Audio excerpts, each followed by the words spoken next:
I want you to try something for me right now as we start. Yeah, if you're in a place where you actually can. Right. Exactly.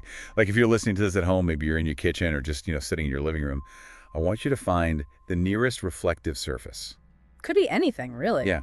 It could be a wall mirror or um, a dark television screen, even just the glass of a window if it's dark outside. Just look at it. Just look at it and ask yourself, have you ever walked past a mirror in your home, just sort of out of the corner of your eye, and felt just for a microsecond like the person looking back was a fraction of a second too slow? Like they're just a heartbeat behind your own movements. Exactly. You stop, right? You turn your head, you stare directly into the glass, and instantly everything is perfectly synchronized again. The reflection is matching you frame for frame. Right. And so what do? You brush it off. You tell yourself it was, I don't know, a trick of the ambient light, or you're just tired. Or your brain just, dropped a frame like a bad internet connection. Yeah. Yeah, like digital lag, but in your head. Yeah. But I want to plant a question in your mind before we really even start this deep dive today. What if it wasn't a glitch in your brain? What if it was real?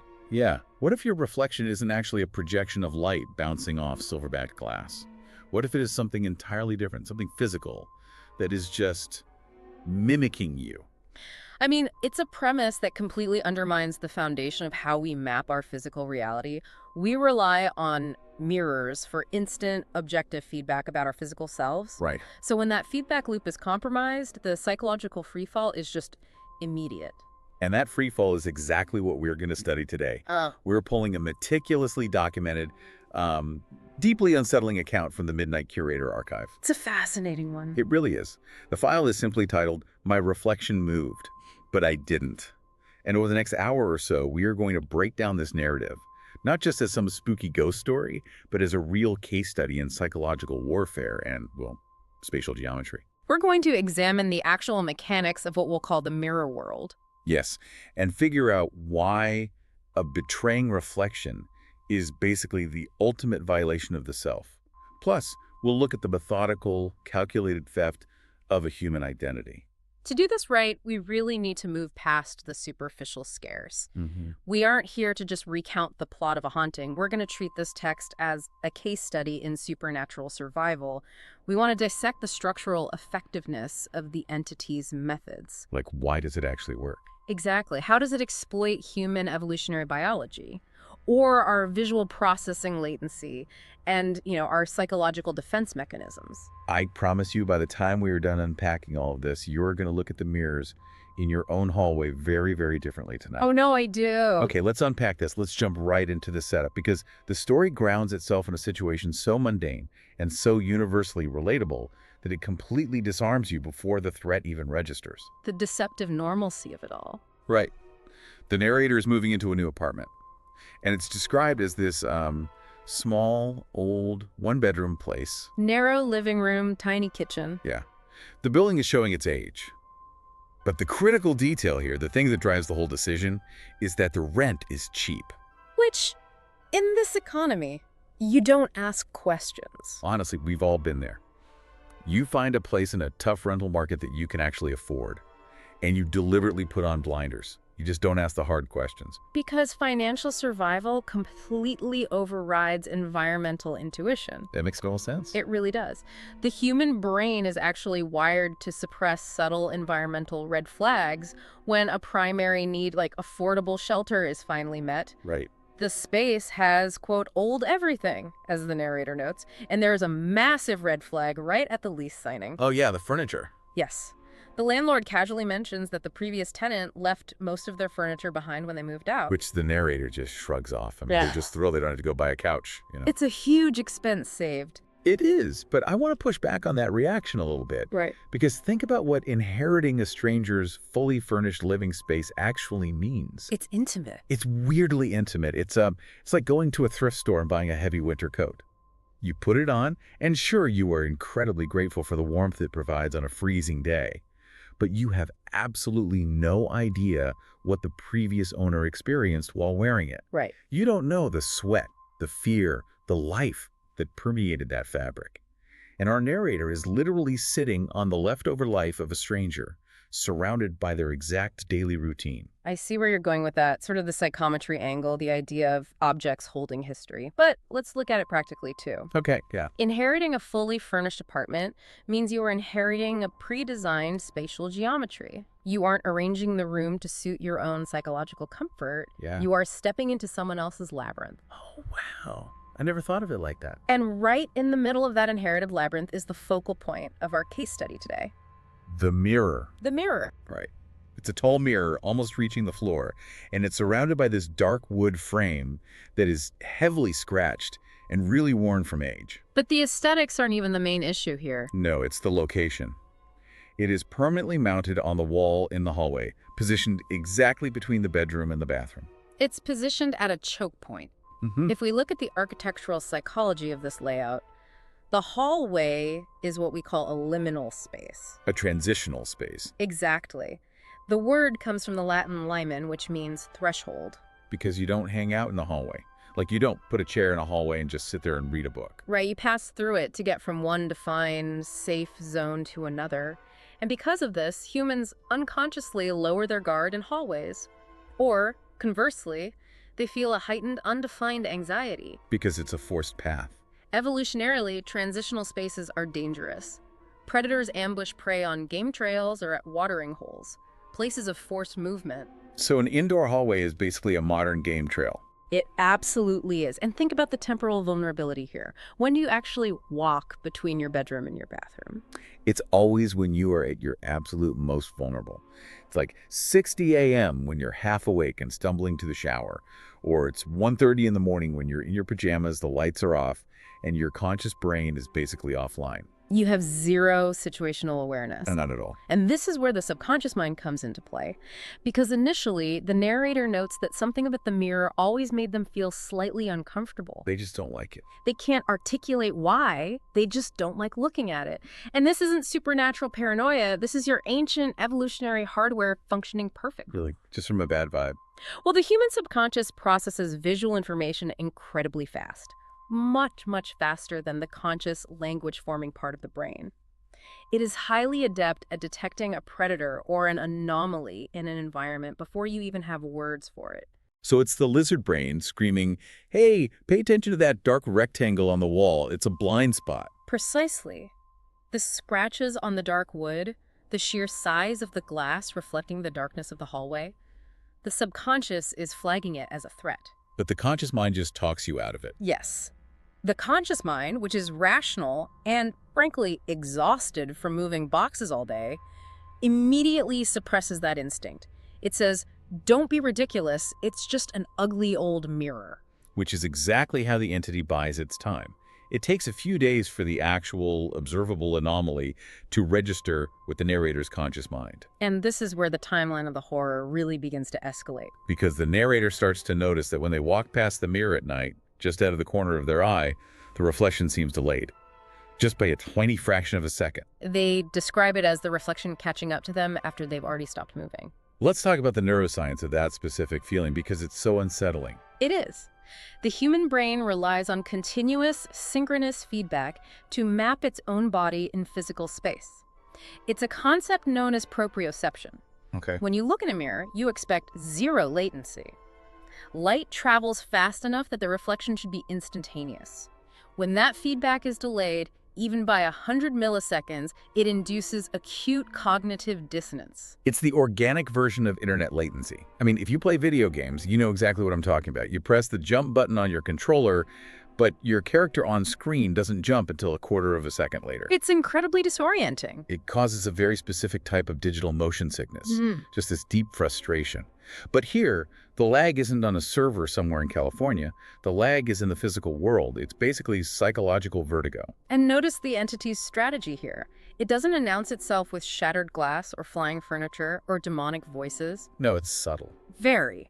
It operates entirely within the micro margins of human perception. It is actively testing the boundaries of what the human brain is willing to ignore. And what we are willing to ignore is astounding. Because the first time this lag escalates into a concrete, undeniable visual threat, it is about a week after moving in. The 1:30 a.m. incident. Yes, classic witching hour timing. The narrator has just turned off the television in the living room and is walking down that narrow, dark hallway to the bedroom. The game trail. Right. They are guided only by a tiny bit of light spilling out from the bathroom door at the very end of the hall. And as they pass the mirror, they glance into the glass, and for one brief moment, they see a tall, dark shape stand directly behind them in the reflection. It's a classic ambush tactic. It waits until the target is isolated, plunged into near total darkness, and transitioning through that liminal choke point. The lighting is doing a lot of work there too, right? The lighting is crucial. Low light forces the human eye to switch from cone cells, which process color and fine detail, to rod cells, which really only process light and shadow. The entity leverages this biological limitation. So the narrator spins around instantly. I mean, their heart is hammering, but they're looking down an empty hallway. The real physical space behind them is totally empty. Nothing there. There is no sound, no movement, just the quiet hum of an old apartment building. So what does our narrator do? They blame it on late-night imagination. Of course they do. They literally stand there and tell themselves, I'm just tired, my mind is playing tricks on me in the dark.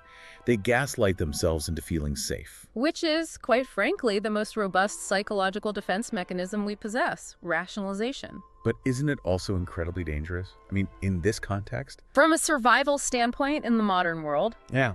but from a psychological preservation standpoint, it is absolutely essential. How so? Well, when a human being is confronted with a reality that fundamentally shatters their understanding of physics, like seeing a monster in a mirror that doesn't exist in the room, the mind will instinctively construct a logical bridge. It does this to avoid the trauma of accepting the impossible. So that's a buffer. Exactly. The narrator is exhausted. It's 1:30 a.m. It is much easier and much safer for their immediate sanity to blame fatigue or maybe a shadow cast by a passing car outside than to accept that an invisible, predatory entity is sharing their living space. I hear that. I really do. But that rationalization can only hold up for so long. The brain can only bridge so many impossible gaps before the bridge just collapses. And that collapse happens the very next night. It does. The mirror pushes the boundary again. The narrator walks past, looks in the glass, and the reflection is definitively, undeniably slower. Yeah. The narrator stops, they raise their hand to scratch their head, and the reflection follows the movement, but with a highly noticeable hesitation. And this, to me, is where the story shifts. Yeah, because the narrator makes a choice here that changes the entire dynamic. They decide to test it. Yes. This is the pivotal behavioral shift in the narrative. They transition from passive observation to active experimentation. The next night, they deliberately stand directly in front of the mirror. Face to face with this anomaly, they wave their hands slowly. The reflection copies it on a delay. They lean closer to the glass. The reflection leans closer. And then the narrator blinks. The blink test. Just a hard, deliberate blink. Oh. And when their real eyes open, they watch the reflection's eyes stay closed for a full second before opening. A full second. The reflection kept blinking after the narrator had already finished. Now, I have to stop here and just push back on the narrator's entire thought process. Okay, let's hear it. If I see a dark figure behind me one night, and my reflection is lagging the next night, I am not standing in front of that mirror to run a high school science experiment. You'd be out of there. I am throwing a heavy blanket over that glass, or I am breaking my lease. Why on earth do we romanticize this suicidal curiosity? Why didn't they just cover the mirror? Well, I don't think it's fair to call it suicidal curiosity. It feels like it. It's easy for us to say just throw a blanket over it from the safety of this audio booth, but you have to understand the human drive for empirical truth. I guess. We have a deep, biologically ingrained need to know, especially when it concerns a threat in our immediate territory. Running away or hiding the mirror leaves the question unanswered. And an unanswered threat is worse. An unanswered, localized threat creates chronic, unending cortisol release, severe anxiety. The narrator isn't trying to be brave, they are trying to regain control of their environment by mapping the exact parameters of the anomaly. Like poking a bear to see how long its claws are. They are testing the waters to see if it's a localized hallucination or a real interactive phenomenon. Okay, I see your point. If you hear a noise in the basement, you have to go look. Because lying in bed, wondering if the serial killer or a raccoon is worse than actually knowing. Exactly. But still, by actively engaging, by waving, leaning in, and deliberately observing that blink, they are crossing a massive boundary. They absolutely are.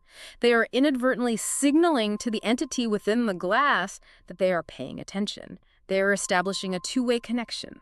It's a handshake. The delayed blink is the definitive point of no return. It's the moment the illusion shatters. Because it proves the reflection doesn't share an autonomic nervous system with the narrator. Right. You don't consciously decide to blink most of the time. Your body just does it. If the reflection delays a blink, it proves it is running its own separate biological, or I guess pseudo-biological processes. It plunges the narrator straight into the uncanny valley. The uncanny valley is a perfect term here. It's that visceral revulsion we feel when we see something that looks almost exactly human, but is off by just a few degrees. An android or a lifelike doll. Or in this case, your own face operating on a separate, delayed timeline. The uncanny valley of the self. There's really nothing more horrifying than your own body betraying you. But the horror expands outward from the body to the environment immediately after that blink test. The environment starts breaking down. Exactly. As the narrator steps back from the glass, their stomach completely in knots, they notice something fundamentally wrong about the mirror world itself. The hallway behind the reflection is darker than the real hallway. Much darker. It's as if the light spilling from the real-world bathroom is simply stopping at the surface of the glass.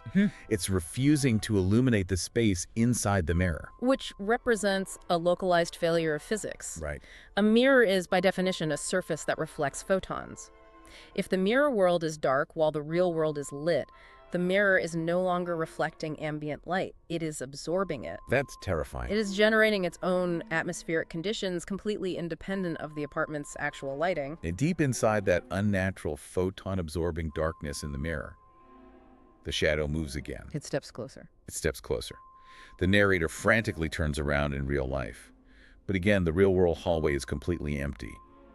And this brings us to one of the most fascinating, deeply modern decisions in the entire narrative. Hey, Karen. Yes.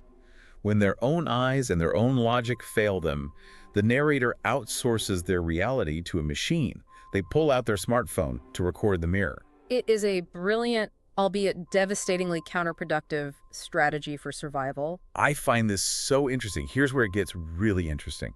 They place the phone on a small shelf on the hallway wall. They point the camera lens directly at the mirror, hit record, and just stand there. Just waiting. They state their goal clearly in their notes. They want to prove that nothing strange is actually happening. They want to review the footage the next morning in the bright sunlight and see a perfectly normal reflection.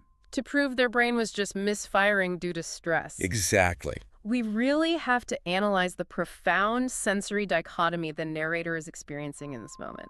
Think about the conflicting data streams entering their brain. The tactile versus the visual. Precisely. Their tactile reality, the feeling of the empty air in the hallway, the ambient temperature, the absolute silence of the apartment is telling their brain, you are alone, you are safe. But the mirror. But their visual reality, the information coming from their optic nerves as they stare into the glass, is screaming, you are in imminent lethal danger. And you can't live like that. The human brain cannot sustain that level of contradictory input without fracturing. It causes a complete breakdown of reality testing. So they try to bring in a referee. Yes. They introduce the camera as an unbiased third observer. The logic is perfectly sound. A machine doesn't have an overactive amygdala. A digital sensor doesn't suffer from sleep deprivation. Or paranoia, or pareidolia. The narrator is relying on the objective truth of technology to invalidate the subjective terror they are feeling. It makes a lot of sense when you put it that way. This is actually a tradition that dates back to the 1860s with spirit photography. Humans have always tried to trap the supernatural inside a lens because a camera is an objective measuring device. It's exactly like someone using an EMF reader or a Geiger counter in a purportedly haunted house. A great analogy. You are taking a situation that is fundamentally chaotic, irrational, and deeply subjective, and you are trying to force it into a neat little box of technological objective proof.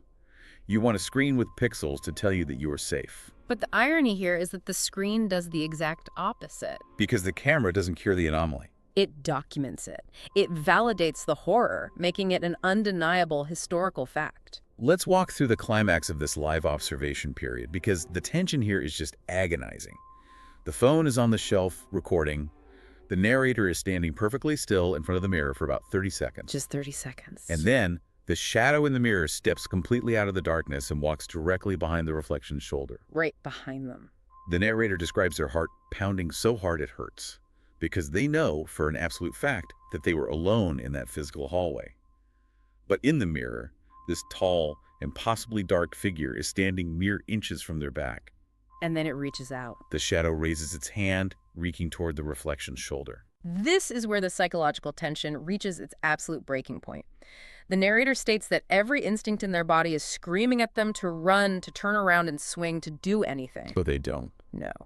We often talk about the fight or flight response, but this is the acute manifestation of the third most debilitating option, the freeze response. Tonic immobility. Yes. When neither fighting nor fleeing presents a viable chance of survival, the parasympathetic nervous system essentially overloads and forces the body to play dead. Like a deer in headlights. It's an evolutionary last resort. The rabbit freezing when the hawk flies over. The narrator is experiencing profound tonic immobility. They force themselves to stay still, literally glued to the floorboards because they are desperate to see how this plays out, to know what is actually real. They're standing there feeling the cold, empty air of the real hallway on the back of their neck, while simultaneously watching a literal nightmare unfold in high definition right in front of their eyes. The contrast is just mind-bending. But the text details an ultimate betrayal that goes beyond just a monster appearing. The reflection itself. Yes. Yeah. The hand of the shadow in the reflection stops hovering. It doesn't strike. Instead, the narrator's own reflection, the image that is supposed to be mathematically, physically bound to their own body's movements, begins to move completely on its own. Imagine raising your hand, and the person in the mirror just decides not to. The real narrator hasn't twitched a single muscle. They are frozen. But the reflection in the glass tilts its head slightly to the side, just a few degrees, to watch the shadow standing behind it. It acknowledges the threat. I want you, the listener, to actually visualize this. Close your eyes for a second and imagine standing perfectly still, your muscles locked, and watching the person in the mirror turn their head to look at something else. It violates every law of physics and self-identity we rely on to navigate the waking world. It really does. It is the severing of the self. In developmental psychology, Jacques Lacan formulated the mirror stage. What's that? It's the moment an infant looks in a mirror and realizes, that image is me.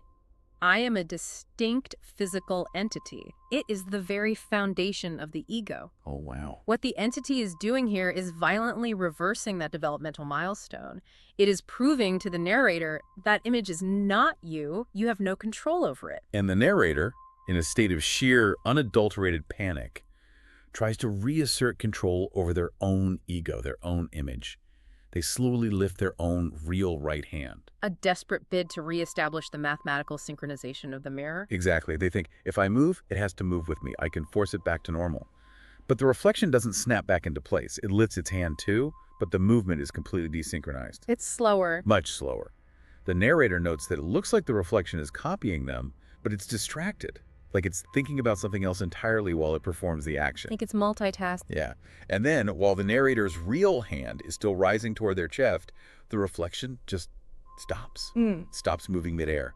The narrator quickly drops their real arm, terrified. But the reflection stays frozen with its arm up for a full second longer before slowly, deliberately lowering it. This is profound. It's horrifying. If we connect this to the bigger picture, to the broader mechanics of the threat, what we are witnessing is the terrifying realization of the divide itself. The mirror has ceased to be a reflective surface entirely. It is now explicitly a containment vessel or a window for a separate, autonomous consciousness. So it's not a mimic anymore. No, the reflection is no longer a mimic reacting to light. It is an entity wearing the narrator's exact face, occupying a parallel geometry, and it is now actively deciding when and how to react to the real world. And it gets worse. It gets so much worse because the shadow, the intruder in the mirror, leans forward right into the ear of the reflection. Whisper. It looks like it is whispering something. The real narrator feels absolutely nothing. There is no breath on their neck, no whispering sound in the quiet apartment. But in the mirror, the reflection listens to the shadow, and then the reflection nods. Once. Twice. We really need to unpack that nod because it is the most crucial, devastating behavioral detail in this entire sequence. Really? More than the arm. Absolutely. A tilt of the head could be misconstrued as a visual glitch. A delayed arm movement could be a distortion of the glass. But a double nod?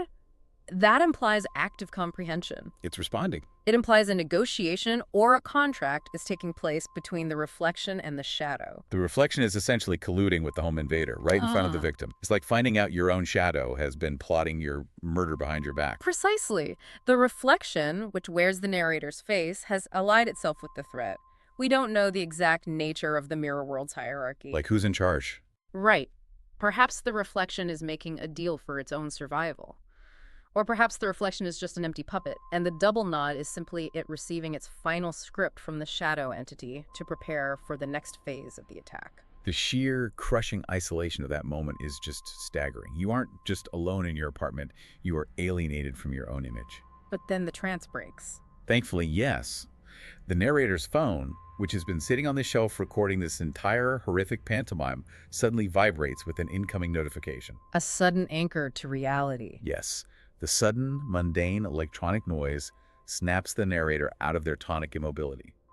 The freeze response breaks.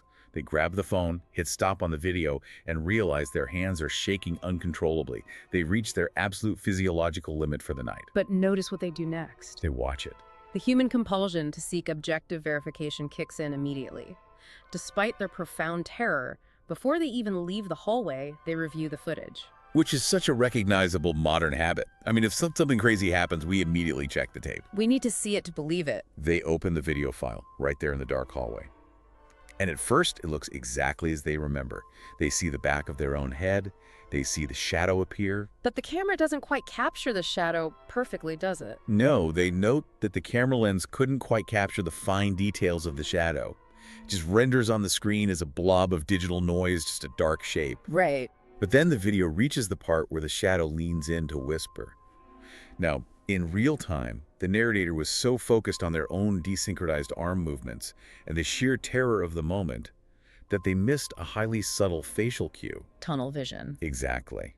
But the video catches it perfectly. The technological playback reveals a hidden layer of the horror that human tunnel vision filtered out. As the shadow whispers, the reflection of the narrator in the video begins to smile. And it's not a normal smile. It's described as a slow, widening, deeply unnatural grin. Uncanny Valley again. And the narrator feels their chest tighten because they know with absolute undeniable certainty that they never smiled during that recording. Not once. They were in a state of sheer panic. Of course. They rewind and replay the video over and over, and the smile is just sitting there on their face. Undeniable. We have to talk about the neuroscience of the smile and why a fake or unnatural smile is so deeply terrifying to the human brain. Please do. A genuine human smile. A Duchenne smile involves not just the mouth, but the involuntary contraction of the orbicularis oculi muscle around the eyes. Crinkling around the eyes. Exactly. You cannot easily fake a Duchenne smile. When a predator or an imposter smiles, they only use the muscles around the mouth. Oh, wow. The brain instantly flags this as predatory behavior. It's a baring of teeth masquerading as a social cue. The entity doesn't know how to smile genuinely. It only knows how to stretch the facial muscles. That is exactly it. It's stretching the face. So the narrator pauses the video and zooms in on their own face on the small screen, and they see exactly what you're talking about. The smile is wrong, but there is something fundamentally absent in the upper half of the face. Eyes. The eyes in the reflection look dark. They look completely hollow. But here is the detail that made me physically shudder when I read this file. What did they see? The eyes in the reflection on the video are not looking at the mirror. And they aren't looking at the narrator's back. The hollow eyes are staring directly at the space behind the camera lens. They are looking into the real room. They're looking into the real physical room. So what does this all mean? The reflection isn't looking at itself. It's looking past everything. The gaze of the reflection has broken the fourth wall of their reality. I want to take the lead on this one because this is my absolute favorite and honestly most terrifying concept in the whole deep dive. It's the anthropocentric illusion. We, as humans, believe that the universe revolves around us. Even in our ghost stories, we believe the monster only exists to scare us. We think that when we leave the haunted house, the ghost stops doing spooky things. Right. But what the entity's gaze proves here is that it has an agenda completely independent of the narrator's observation. It's exactly like standing in a police interrogation room, looking into the mirror, and suddenly realizing it's a two-way mirror. The realization that you're being watched. Realizing the person on the other side can see you perfectly. They are observing the layout of your room while you thought you were alone. The entity is looking past the lens, mapping the physical dimensions of the narrator's apartment. I think your application of the anthropocentric illusion is spot on. And to build on that, the hollow nature of the eyes suggests a profound displacement. Displacement of what? Of the original reflection. The true mathematical mirror image of the narrator that should exist according to the laws of light, it's already gone. It has been suppressed, consumed, or destroyed. Yes. What the camera has captured is an imposter entity that has assumed the narrator's physical form, but is fundamentally incapable of replicating the human soul, the vital spark behind the eyes. It is an empty vessel executing a highly predatory algorithm. The narrator physically feels this shift in the room. They describe the mirror suddenly feeling heavier on the wall, like the object itself possesses mass and is physically watching them. The atmosphere changes. The air pressure in the hallway seems to change. They can't stand to be in that liminal space for 1 second longer. They reach out, flick off the hallway light switch, and sprint into the living room. Flight response finally kicks in. Finally. They sit on the couch, surrounded by the previous tenant's furniture, trying desperately to regulate their breathing, trying to tell themselves it's a trick of the digital sensor, a glitch in the phone's software. Rationalizing again. Trying to. But they still have the phone clutched in their hand. And there's still one part of the video they haven't watched. The post-recording footage. Yeah. The minutes after they recreated. Right. They sit on the couch in the dark, bathed only in the glow of the phone screen, and they scrub forward on the video timeline.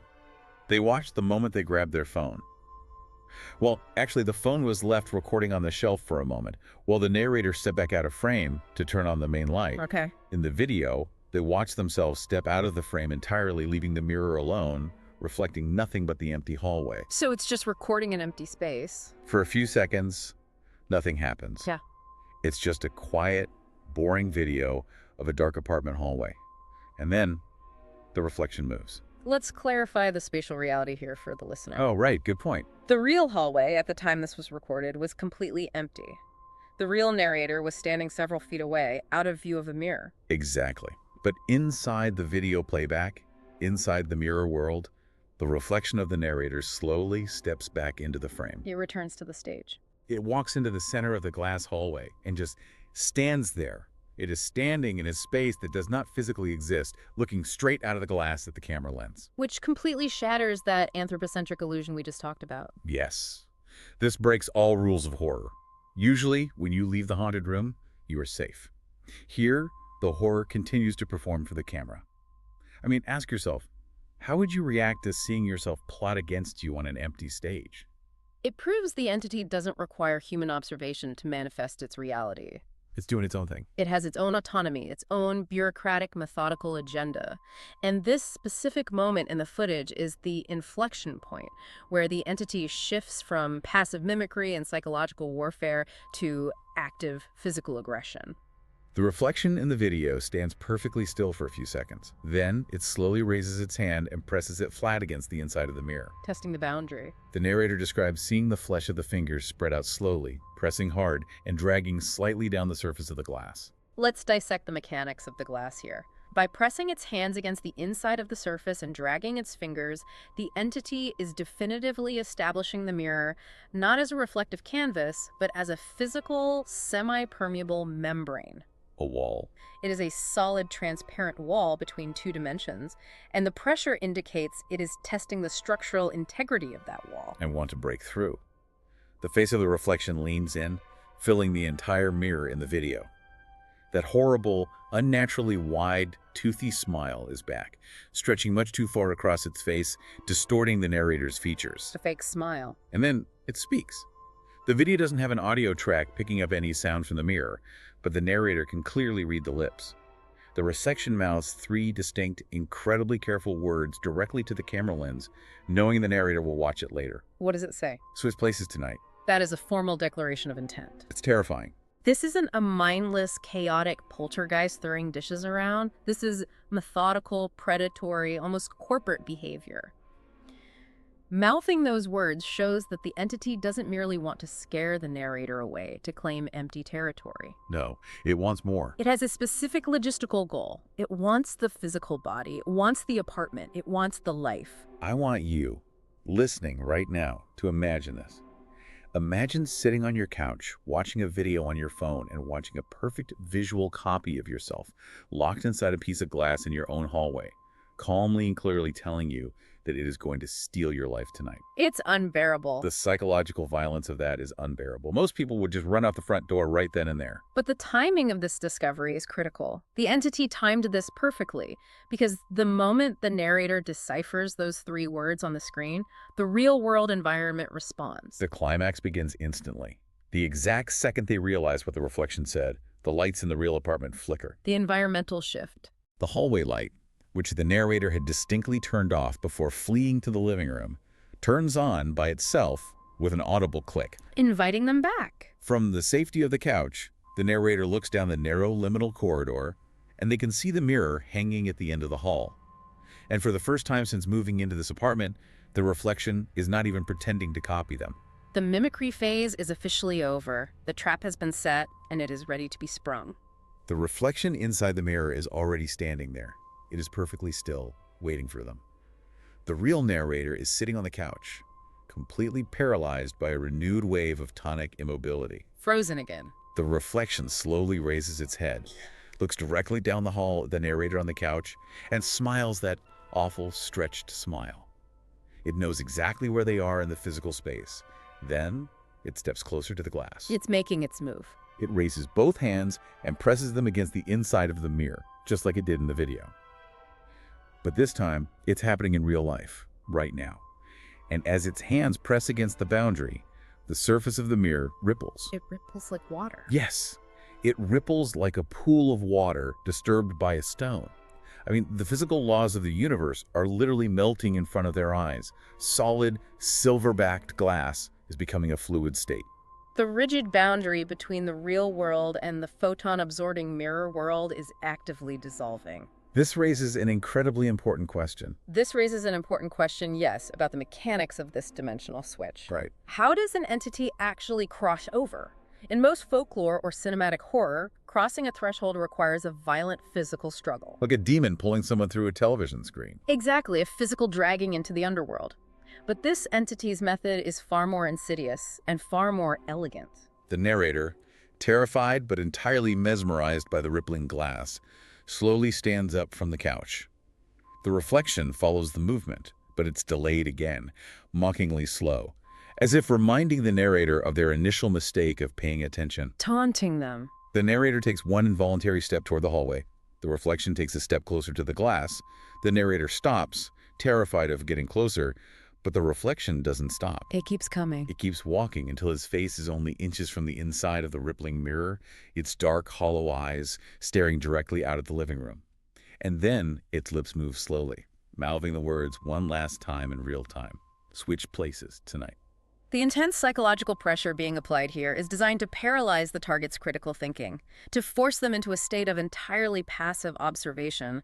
The entity needs the narrator to be watching. And then the hallway light flickers again. The moment of truth. It's a rabid fist. For one brief, infinitesimal moment, the entire apartment is plunged into absolute pitch-black darkness. When the light snaps back on a microsecond later, the horrific scene seems to have completely vanished. It's over. The mirror just shows the normal empty hallway. The narrator's normal reflection is back, standing exactly where they are, perfectly normal, perfectly still. The narrator lets out a breath. They think, for one fleeting, desperate second of relief, that it's over, that the physical boundary held, that the entity failed to break through. We call this saccadic masking in vision science. Saccadic masking. Yes.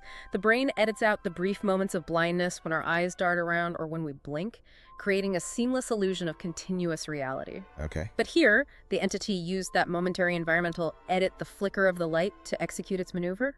The reality of the situation is far more tragic than the narrator realizes. The narrator raises their real hand to touch their own face, just to ground themselves, to feel the warmth of their own skin and prove they are still in their own body. Checking their proprioception. Yes, but as they do, their blood runs completely cold, because while their real physical hand is moving up to their cheek, the reflection in the mirror at the end of the hall stays completely, perfectly still, looking straight ahead. The switch has occurred.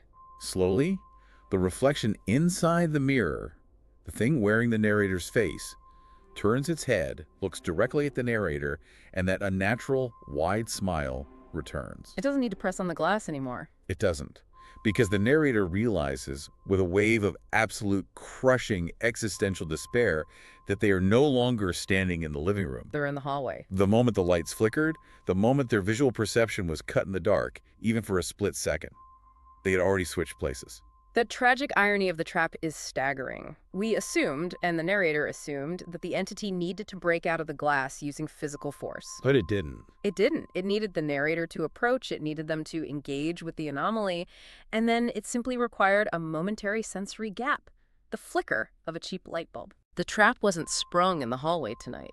The trap was sprung the very first night the narrator decided to stop and run a test on the delayed reflection. The blink test. By actively engaging with the anomaly, by waving and blinking, they tethered themselves to the entity's physics.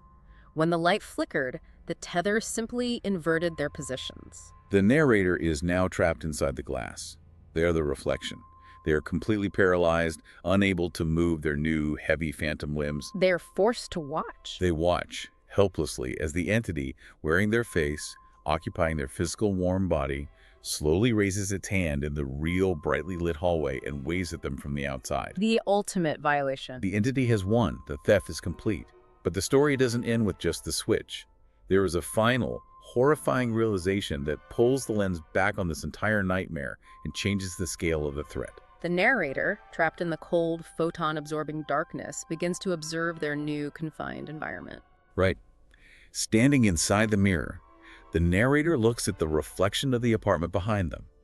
It's their apartment, it has the same layout, but it's wrong. How so? The ambient lighting is much darker, almost gray. But the most important detail is the furniture.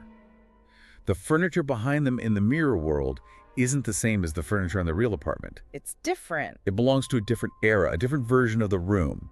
It's a place where someone else had been living, someone who looked exactly like the narrator, but wasn't. This is where we must connect the dots back to the very first segment of our deep dive. The mundane Or details. seemingly mundane details that we and the narrator brushed past. The leftover furniture. Exactly. Oh my God, the landlord said the previous tenant left most of their furniture behind when they moved out. They didn't move out. They were taken.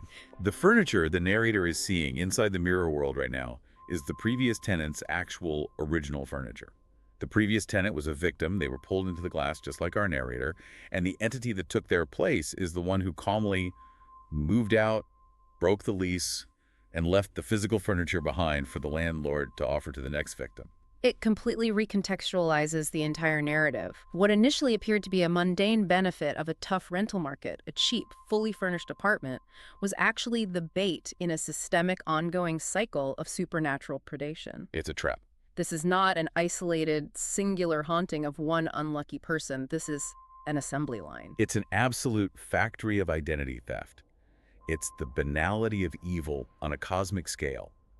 The entity standing in the real hallway leans close to the glass, looking at the trapped narrator, and whispers, and this time the narrator can hear it perfectly because they are inside the mirror's atmosphere. What does it say?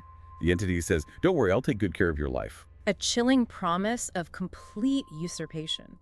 It isn't just taking the biological vehicle of the body, it is taking the existence. It's taking everything. It will go to the narrator's job, it will talk to the narrator's family, it will live the future that belonged to the narrator, perfectly mimicking them just as it practiced in the glass. And as the hallway light in the real world begins to fade out, as the entity presumably walks away to go sleep in the narrator's bed, leaving the narrator trapped in the dark mirror world, they see one final thing.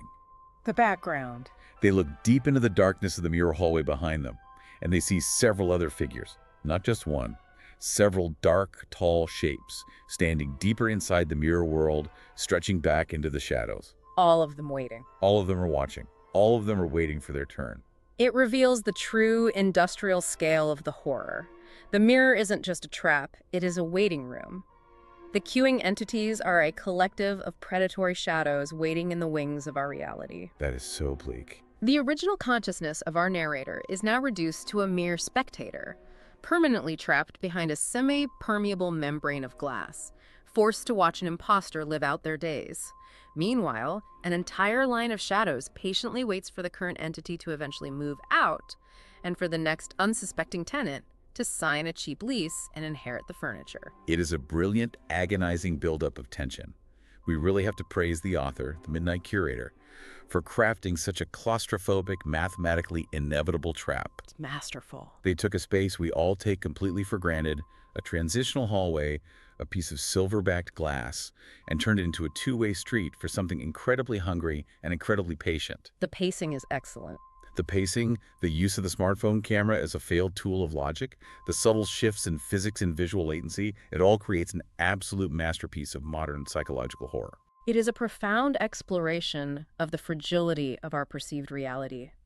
It aggressively suggests that the boundary separating our safe, warmly lit, mundane existence from a predatory parallel dimension is exactly as thin and as easily broken as a sheet of scratched glass.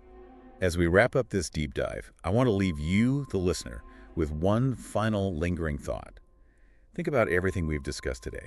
The latency, the fake smiles, the anthropocentric illusion. Keep it in mind. Think about this the very next time you walk past a mirror in your home, especially late at night when the house is quiet and you're just trying to get to the kitchen for a glass of water. What if mirrors aren't actually reflecting our world at all? What if they're windows? What if they are just transparent windows built into the walls of a parallel room? And what if the thing standing on the other side isn't a projection of photons, but an entity that has just been perfectly mimicking your every single move, every brink, every wave since the day you were born? Just earning your trust, syncing its movements to your autonomic nervous system, waiting for the perfect moment. The perfect flickering light bulb. Waiting for the perfect moment to finally take your place. A deeply sobering thought for the next time you find yourself alone in a dark hallway. Thank you for joining us on this deep dive into the archives. Keep your eyes wide open in the dark, don't trust the lag, and we'll see you next time.